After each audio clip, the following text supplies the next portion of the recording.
Hey folks, Jackdaw here. Join me today as we delve into the captivating world of the latest comic Dragon Age The Missing and uncover its thrilling plot points and intriguing details that lay the foundation for Dragon Age Dreadwolf. Prepare to encounter new factions, beloved characters, and confront formidable adversaries in this exciting new comic series. Let's embark on this thrilling journey as we dissect each issue and unravel the secrets within, establishing the scene for Dreadwolf. With that said, let's waste no time and veil jump straight into this. So, in the opening of The Missing, issue 1, Varantium, the Viscount of Kirkwall and our cherished storyteller, meets with Charter, a renowned Inquisition spy at the Hanged Man in Kirkwall. Varric, of course, needs no introduction, but for those who don't know, Charter has featured in each of the previous comics, recruiting agents like Vaya, Marius, and Tessa. Additionally, in Twin Nights, Charter conversed with Solas, who was disguised as a bard to gather information about the ongoing activities of Thedas' most prominent factions in opposition to the Dreadwolf. And in this prologue, Charter successfully convinces Varric to embark on a quest to locate Solas, accompanied by the trustworthy scout Lace Harding. By forming a compact team, they aim to minimise the risk of betrayal, drawing from past experiences. and is Solas. In the exterior of the Viscount Keep, Harding and Varric converse to strategize and assess the gravity of their mission. In their discussion, Harding reveals a promising lead. Whispers have surfaced indicating that Solas has taken refuge in the deep roads beneath the Tevinter city of Marnaspel. Our attention now turns to the captivating sight of the two dwarves fiercely venturing into the treacherous depths of Tevinter's deep roads, accompanied by two familiar faces, Evka and Antoine, renowned Grey Wardens. Before delving further into their current expedition, let's briefly recall the history of these two wardens. Evka Ivo, originally from Orzammar, embarked on her Grey Warden journey 3 years ago, leaving behind the dwarven capital for the surface. In the Twin Nights tale Hunger, Evka guides Antoine, a new Grey Warden recruit, to Fortress Weishaupt. Together they tackle a curse afflicting a village. In the prequel story, the next one, a Dragon Age Day special, Evka and Lawrence, another Grey Warden, found themselves trapped in the treacherous deep roads. They bravely battled a blighted beast, with Evka vowing to save Lawrence and others in need. And then in Won't Know When, another Dragon Age Day special, Evka and Antoine continue their perilous journey, facing ogres, darkspawn, and contemplating the hazards of their calling as wardens. The culmination of their journey arrives as Antoine proposes to Evka, a symbol of their enduring love amidst the uncertainty that accompanies their path as wardens. And now the two wardens are venturing into Tevinter's deep roads to investigate the mysterious disappearances troubling the people of Marnaspel. With a growing suspicion of darkspawn involvement, they join forces with Varric and Lace to confront the threat head-on. As the party progresses, their discovery of two deceased Grey Wardens who were previously dispatched to investigate raises suspicion of a more sinister force at work. Their exploration leads to a grim sight, decaying corpses and scattered skeletons of the missing townsfolk, finally providing an answer to their whereabouts. Suddenly, the tranquility is shattered as Deepstalkers launch an assault on the group, swiftly followed by the thunderous arrival of a raging ogre. The party successfully battles the ogre and the Deepstalkers, however Antoine was somewhat wounded. As Evka tends to Antoine's wounds, Varric and Lace make a remarkable discovery, a hidden encampment in the deep roads serving as Solas's well-protected sanctuary. Shielded from prying eyes, including darkspawn and other pursuers, the camp remains hidden by magical means. Among Solas's belongings, a letter grabs her attention, an invitation from Lady Chrysanthus, urging Solas to visit her residence in the Tevinter city of Varantium at his earliest convenience. The two dwarves unite with the wardens and come across a lifeless Deepstalker, its throat slit in a distinct X pattern. This grim sight indicates recent Venatori activity in the area, as they were responsible for this creature's demise. Armed with a promising lead and growing concern about being pursued by the Venatori, Varric and Harding bid farewell to Evka and Antoine, embarking on their journey towards Varantium. End of issue 1, start of issue 2.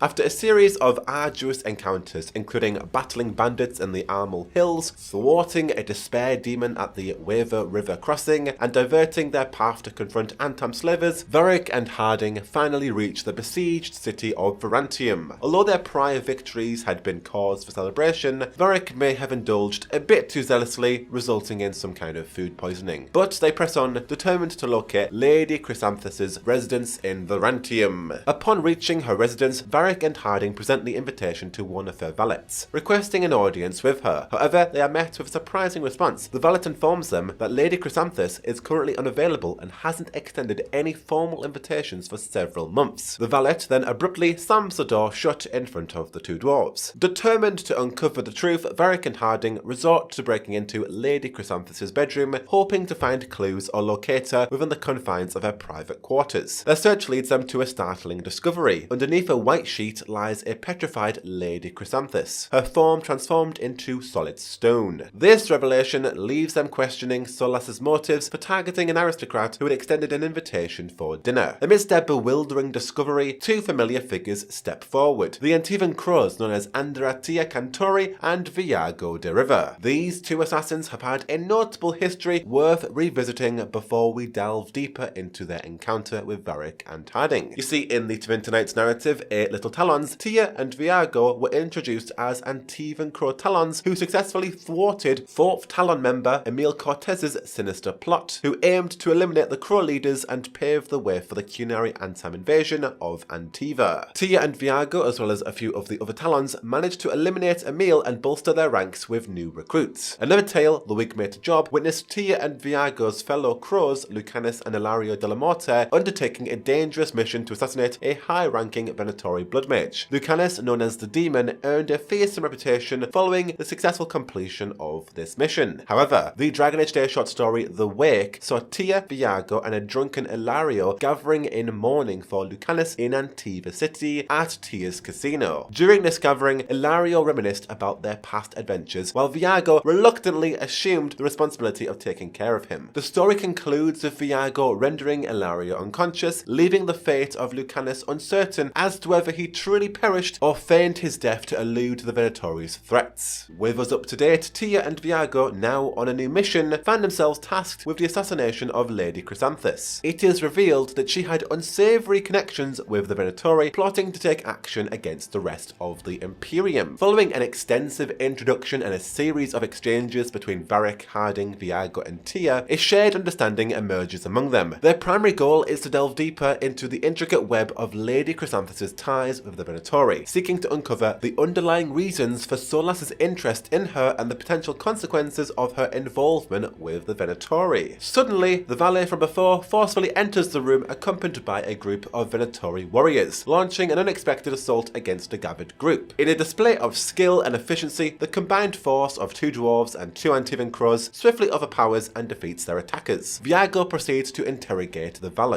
The valet proclaims his innocence, asserting that he had no involvement in Lady Chrysanthus's schemes. He directs the group's attention to a concealed panel on the wall, suggesting that placing their hand upon it will reveal a hidden chamber. To their astonishment, this discovery unveils Lady Chrysanthus's true nature as a cunning Venatori spy master, commanding a network of Venatori agents under her control. Their findings indicate that the Venatori has been meticulously searching the cursed Arlevan forest for a powerful magical artifact known as the Crucius Stone. It becomes evident that this sought-after artifact aligns precisely with Solas's motivation, providing a compelling reason for his involvement in the demise of Lady Chrysanthus. The Crucius Stone, in the hands of Solas, possesses the potential to bring the mighty Imperium to its knees. The magnitude of this threat becomes increasingly apparent. Suddenly, amidst the charged atmosphere, Lord Chrysanthus, driven by anguish and vengeance for the petrification of his wife, forcefully enters the scene. His determination to retrieve the stone and make Solas suffer is palpable, but first he seeks to silence the group who stand in his way. In a breathtaking spectacle of skill and magic, the group valiantly defeats Lord Chrysanthus. As the battle reaches its climax, Lord Chrysanthus unleashes a powerful fire spell, causing the very structure of his home to erupt in flames. Not so much for subtlety. In the end, Varric extends an invitation to Tia and Viago, urging them to join their quest in search of this Crucius Stone within the Arlevan forest. However, Tia regretfully declines, explaining that they must fulfill their duty of reporting the Venatori's scheme to the rest of the Antivan crows. Just as their paths seem to diverge, Tia's sharp instincts kick in, spotting a Venatori assassin covertly tailing the group, who manages to escape the immediate scene. Amidst the uncertainty, Varric is left perplexed, pondering whether the Venatori were tracking the crows or himself and Harding. As he contemplates their motivations, he reaches the realization that the Venatori will not easily relent in their pursuit. End of issue 2, let's talk about issue 3. Upon their arrival in the Arlathan forest, Varric and Harding quickly realize that labeling the forest as merely cursed would be an egregious understatement. Their entrance brings them face to face with a group of individuals consisting of 3 elves and a human. Among them, 2 elves introduce themselves as Strife and Irulan, names that hold plenty of familiarity from previous encounters. Strife and Irulan's stories have been woven into the fabric of the Dragon Age universe through the short stories 3 Trees to Midnight and Ruins of Reality. In 3 Trees to Midnight, Strife, a towering elf from Starkhaven with a striking mane of silvery hair, once lived a solitary existence in the woods until finding solace with the Dalish Morlan clan. He faced captivity in the hands of the Qunari Antam but managed to escape, aided by the assistance of Mirian and Irulan. Their escape led them deep into the treacherous Arlathan forest, seeking sanctuary among the Dalish clan. The continuation of their saga unfolds in Ruins of Reality as they embark on a perilous expedition in search of a relic linked to the Morlan clan. Within the cursed confines of the Arlathan forest, they encounter bizarre and otherworldly phenomena, stumbling upon a reflection of themselves that defies understanding. With Irulan's unwavering support, they manage to obtain the coveted relic and narrowly escape the clutches of the forest's enigmatic forces. The tale concludes with tantalizing hints of a connection between Strife, the elven deity Gulanan, and the mysterious executors. Following those momentous events since, Strife, Irulan, along with new characters Tist and Bind, as well as a multitude of other Dalish and non-Dalish mages and hunters, have united their strengths to confront the ever-looming menace of the Arlathan forest. Together they formed a formidable new faction known as the Veil Jumpers. The Veil Jumpers stand as a collective force dedicated to containing and combating the dangers that emanate from the cursed depths of the Arlathan forest, the exact location where the Crucious Stone lies. Acknowledging the imminent threat posed by the pursuing Venatori, the Veil Jumpers reluctantly agree to assist Varric and Harding in navigating the treacherous depths of the cursed forest. Irulan explains the challenging path ahead, revealing that they must navigate a gauntlet of trials in order to reach the vault housing the Crucious Stone. Their journey will culminate in a confrontation with a formidable Vatarol, the guardian of the temple. The trials prove to be a test of both physical and mental fortitude. They face a disorientating experience of switching bodies with a spirit, pursuing their own physical forms through a bewildering maze. In another trial, they find themselves trapped with an elaborate upside-down illusion where reality is distorted and perceptions are challenged. In a particular intense moment during the illusion, Varric finds himself on the brink of peril in a time-scattered scenario as a leopard prepares to attack, only to be saved by an unexpected ally, a Venatori. A very much unforeseen act that gets answered later on. As the group advances towards the vault, Irulan skillfully employs an illusion to divert the attention of the Vatarol, allowing them to proceed undetected. Within the vault, they are greeted by a striking sight. On one side, a mural depicts the Dreadwolf engulfing the Black City, hinting at Solas's ominous plans. Adjacent to that, a new mural captivating my attention, an evocative portrayal of a dying woman, the imagery suggesting the scene potentially representing the fateful moment of Mafal's demise, an event witnessed by Solas during a time long past when she was first betrayed. Inside the vault, the group is met with an unexpected sight. The doors are already open and Solas has obtained the Crucious Stone ahead of them. Varric discovers a note left by Solas, reassuring him that the artifact was never at risk of falling into the Venatori's hands. Solas expresses his hope that Varric will abandon his pursuit, emphasizing his intention to proceed cautiously and minimize the potential harm of destroying the Veil. He does not wish to become the villain in one of Varric's tales, but warns against meddling in matters beyond his comprehension, as it could exacerbate the situation. The revelation of Solas as the Dreadwolf leaves Irulan and Strife in awe. They realize that an elven god that has been walking around among them, wielding the power of the Crucious Stone, is a revelation that could potentially explain the mysteries unfolding in the Arlathan forest, to which Harding solemnly states that if Solas is not stopped, similar events will occur in other places, not just in this forest. However, Varric remains steadfast in his confidence that they will ultimately locate and confront Solas, determined to prevent the far-reaching consequences of his actions. End of issue 3, onto the final issue, issue 4. So, the final issue of The Missing takes place in Minrathous, the grand capital city of Tevinter Imperium. Varric and Harding have followed Solas's trail to this prestigious city. Frustrated by the constant presence of the Venatori in their previous encounters in the Deep Roads, Varantium, and recently the Arlathan Forest, the two cannot dismiss it as merely coincidence. Varric questions the Venatori's motives. Why haven't they attempted to eliminate them if their intentions were hostile? Moreover, why did one of them save Varric from a leopard attack? How does all of this tie into Solas's plan? These pressing questions demand answers. To seek assistance and shed light on the situation, Varric turns to an old acquaintance, a seasoned private investigator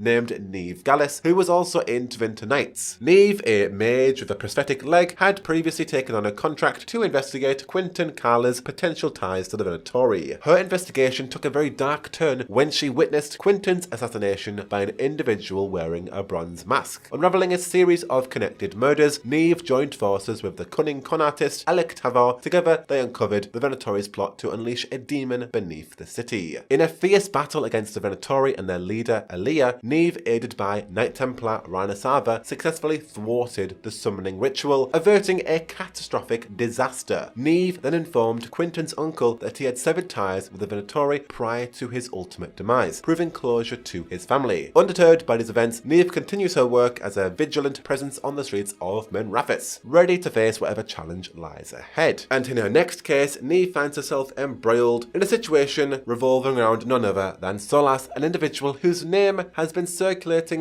wildly in recent times. Rumours have reached Neve that Solas had been causing turmoil in Minrathous. He had been launching attacks on numerous Venatori sites, pilfering valuable artifacts, and liberating the Venatori slaves, who then subsequently pledged their allegiance to his cause. Unsurprisingly, this has sparked a deep desire for revenge among the Venatori ranks. Varric, still holding on to the belief that he can reason with Solas, seeks Neve's assistance. He inquires if she has any leads on Solas's next move. To his pleasant surprise, Neve confidently assures him that she can do even better than that. She takes Varric and Harding to meet a group of escaped slaves who have found sanctuary with a brand new faction known as the Shadow Dragons. Now, before we continue, let's delve into the potential background of this new enigmatic faction. In the enthralling Dragon Age Day short story, Minrathous Shadows, a Templar named Tarraquin engages in a high-stakes card game with a Magister of great influence. Within the game, Tarraquin unveils a ledger that exposes the dark underbelly of the black market slave trade and its connections to the supposedly eradicated Venatori cult. Initially taken back, this Magister's confidence wanes as Tarraquin counters her magical prowess, revealing himself to be the mysterious figure known as the Viper. With a warning issued, Tarraquin hints at the existence of a concealed resistance movement within Tevinter. The story hints at the emergence of a new faction in the city, and I believe that to be the Shadow Dragons. This very faction that has caught Neve's attention and holds the key to unearthing more about Solas's activities in Minrathous. Harding, Neve, and Varric rendezvous with a slave who is affiliated with the Shadow Dragons, seeking information on Solas's whereabouts. However, the slave appears puzzled by their assumption that he is working with Solas. He clarifies that while Solas has indeed been present in Minrathous recently, he hasn't collaborated with him. Instead, Solas has aided the slaves, surpassing even the assistance provided by the Shadow Dragons. Solas's actions were driven solely by a desire to perform an act of decency, without any ulterior motives, so it seems. The slave reveals that Solas is currently departing Minrathous through the canals, emphasizing the need for Varric and Harding to act swiftly if they intend to apprehend him. However, just before the dwarves could chase after Solas, the slave revealed a crucial piece of information. A gathering was scheduled that night at the docks, where all the freed elves were to congregate to discuss their next steps. Sensing the gravity of the situation, the slave asked if the Shadow Dragons could offer any assistance. However, Neve interjected, sharing rumours that she heard about a major Venatori operation taking place the very same night. Varric and Harding quickly deduced that everything was interconnected, and the Venatori had been tailing them in hopes of leading them to Solas. Their presence at the gathering could inadvertently expose the freed slaves to danger, as the vengeful Venatori would mistake them for Solas's allies and would attack. With time running out and the meeting already underway, Varric and Harding make a difficult decision. Recognizing the imminent threat of the Venatori ambush, they prioritize the safety of the freed slaves over the pursuit of Solas. As Varric and Harding approach this meeting, they overhear the empowering voices of the slaves. The slaves speak of the Shadow Dragons, who have pledged their support to help them reclaim their stolen dignity and rebuild their lives that were once torn apart by the Venatori. The slaves express their longing for a future where they no longer have to struggle for basic necessities and can live with dignity, free from the hardships they have endured. And as their discussion unfolds, the sound of approaching footsteps and the clashing of weapons interrupts their conversation. The Venatori surge forward, their numbers overwhelming, intent on slaughtering the defenseless slaves. In a swift and coordinated response, Varric, Harding, and Neve rush to the slaves' aid, fighting back the Venatori onslaught with unwavering determination. Together, they form a formidable force, ultimately defeating the Venatori and ensuring the safety of the slaves. In the aftermath of the battle, the group takes a moment to regroup and assess the situation. It becomes evident that Solas has likely slipped away, eluding their grasp once again. Disappointed but undeterred, Varric, Harding, and Neve acknowledge that the imminent priority is to ensure the safety of the elven slaves. Neve, along with the support of the Shadow Dragons, takes charge of guiding the slaves to find secure passage out of the city, providing them the opportunity to return to their homelands and rebuild their lives in safety. Deep in thought, Harding shares her realization with Varric, speculating on the extent to which Solas had orchestrated these events, including the freeing of the slaves and the Venatori's inevitable pursuit. Varric acknowledges her astute observation, affirming that Solas would have anticipated their choice to prioritize saving the slaves, thereby impeding their pursuit of him. Varric concurs, recognizing the need for a fresh perspective and someone unexpected to aid them in their quest to find Solas. With determined expression, Varric hints at the introduction of a new hero, someone who Solas wouldn't suspect or anticipate. Harding embraces this idea, eager for Varric's thoughts. As the comic reaches its conclusion, it suggests that Varric and Harding will play a crucial role in discovering and supporting the next hero in their fight against Solas, whoever that new hero may be. And that is the end of Dragon Age The Missing. Let's go over some rapid fire connections tying into Dreadwolf and my overall thoughts on this comic dead quick. So one striking feature of this comic is its inclusion of 4 prominent factions right now, that being the Grey Wardens, the Antivan Crows, the new Veil Jumpers, and the new Shadow Dragons. Each issue had a massive focus on each of these factions, weaving them into this narrative, establishing their significance in Dreadwolf and hinting at their potential role in the upcoming game. As the comic unfolds, Varric and Harding's search for the next hero becomes a central theme, this leading to many exciting questions, like, could players now have the opportunity to align themselves with one of these newly introduced factions, especially now that Varric and Harding are aware of each of them, and just the prospect of being able to choose a faction and embark on an origin story once again would be brilliant. It would provide a fresh and immersive experience, allowing us to all fully immerse ourselves into the intricacies of these factions' lore and dynamics. Additionally, with Varric and Harding potentially assuming the role of torchbearers, their knowledge, experience, and connections make them ideal candidates to recruit and guide our new hero in the ongoing battle against Solas. This passing of the torch signals very much a new chapter in the story, one that hopefully involves each of these factions in some capacity, and hopefully doesn't involve in the death of Scout Harding and Varric, as BioWare have previously planned, at least with Varric in Dragon Age 2's cancelled DLC. Either way, the Grey Wardens, Antivan Crows, Veil Jumpers, and the Shadow Dragons seem to have some impact in the next game's narrative, given that The Missing is a prequel to Dreadwolf, tying directly into the game. Now, touching more on that, another highlight of this comic is the inclusion and the further exploration of characters from Tevinter Nights and the follow-up Dragon Age Day short stories. Seeing characters like Neve, Evka, Strife, and Tia come to life visually was absolutely fantastic, providing us a deeper understanding of their motivations and their roles in the overall narrative. Additionally, hinting at future plot points for each of them in Dreadwolf. You know, for example, Tia was going back to the Antivan Crows to talk about the Venatori scheme. Evka and Antoine are probably going to head back to Weishaupt after 2 Grey Wardens being defeated. Neve has got plenty to do in Minrathous, especially with helping the Slayers of the Shadow Dragons. And Strife and Irulen just found out that the Dreadwolf is real and walking amongst them and is going to do the exact same thing he's done to the Alafan Forest everywhere else. All of these characters have deep intrinsic connections to Dreadwolf, and there's no doubt we're going to see each of them in the next game, some maybe even as companions alongside our new hero, which will be bloody brilliant. And sadly, while Solas didn't actually make a cameo appearance this time in this comic, his presence looms large. His actions and intentions regarding the Cruciate Stone remain very much a mystery, leaving us all intrigued and eager to discover his next move. Like, what is he going to do with it, and how drastic is that going to be for the world of Thedas? My man just gets even more foreboding the more and more we hear about him, from the ending of Trespasser to Tevinter Nights to this comic. He's just getting even more powerful. But in conclusion, The Missing has done a great job intertwining multiple factions, delving into the enigmatic character of our new villain Solas, shedding light on many familiar faces who we've seen in Tevinter Nights, and also setting the stage for our new hero's journey. With its connections and tantalizing hints, I am very much excited to see what lies ahead in in Dragon Age Dreadwolf. And I think The Missing has done a great job laying down the bare foundations of what the story is going to be about. But of course, that is just my opinion. Let me know all of your thoughts down below. What did you make of The Missing? Do you wish we actually did see Solas at the end there? What will Solas do with the Crucius Stone? Which characters and factions are you most excited to see in Dreadwolf? Which was your favourite character? For me, definitely Neve. Loved seeing her. Let out a tiny little scream when I saw her in the comic panel. Think she's absolutely amazing and I can't wait to get more of characters like her. What about you? Let me know all of your thoughts down below. But of course, for all of your things Dragon Age Dreadwolf related, you're already in the right place for the latest lowdown. I've been Jackdaw and I should go. Whoa, whoa, whoa, whoa, whoa, whoa, whoa.